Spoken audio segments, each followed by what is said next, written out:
Sekali lagi, ingin bahagia? Gampang, sucikan aja pikiran.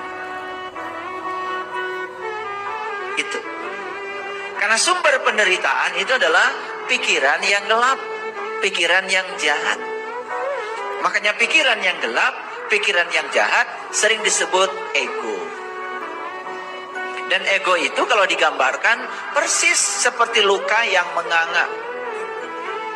Coba, kalau di tangan kita ada luka yang menganga, pastikan akan selalu menghindar, takut tersentuh oleh orang lain. Sedikit aja luka yang menganga tersentuh, pasti akan sakit. Makanya orang yang gampang marah, gampang menyerang, gampang protes, tidak bisa menerima perbedaan, menganggap orang lain di luar dirinya berbahaya. Padahal yang paling berbahaya adalah kebodohannya, kesempitan sudut pandangnya, cuma dia tidak pernah menyadari. Jadi kalau kita berbicara najis, tidak najis, itu kaitkan dengan dampaknya. Mana sih yang lebih najis? Air liur anjing atau fitnahan yang keluar dari mulut manusia yang mengatakan dirinya lebih mulia daripada binatang, tetapi yang dikeluarkan dari mulutnya adalah produk dari pikiran jahatnya sendiri. Itu yang najis. Karena agama itu akal. Karena agama akal harus dicerna dengan akal.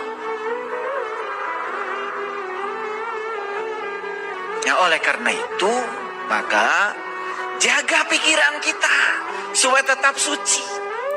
Jaga pikiran kita jangan sampai menyelinap ke dalam pikiran kita pikiran-pikiran jahat, karena itu akan menghasilkan kata-kata jahat, dan itu akan menghasilkan tindakan jahat, dan tidak bisa disangkal lagi di belakangnya bukan kebahagiaan tapi penderitaan. Pernah dengar ada orang masuk penjara karena mengeluarkan kata-kata yang tidak senonoh dan kemudian dianggap pencemaran nama baik? Pernah? Itu sudah cukup, itu jelas ya. Makanya hati-hati ya. Saya mengingatkan lebih dalam lagi, bukan hati-hati dengan perkataan, hati-hati dengan pikiranmu. Karena itu adalah sumber perkataan yang berbahaya. Makanya di dalam Al-Quran dikatakan, ciri ahli surga itu sudah kelihatan. Dari apa? Dari apa yang dikatakannya. Bahkan di Quran surat Al-Waqiah dikatakan, illa kilan salaman salama. Tidak ada yang keluar dari mulutnya kecuali ucapan yang damai dan mendamaikan. Bukan ucapan yang penuh dengan kebencian. Jelas ya? Teko tidak mengeluarkan kopi kalau isinya susu. Jadi apa yang keluar dari mulut teko, itulah yang ada di dalam teko. Jadi yang keluar dari sini, itu gambaran ada masalah sebetulnya di pikiran kita.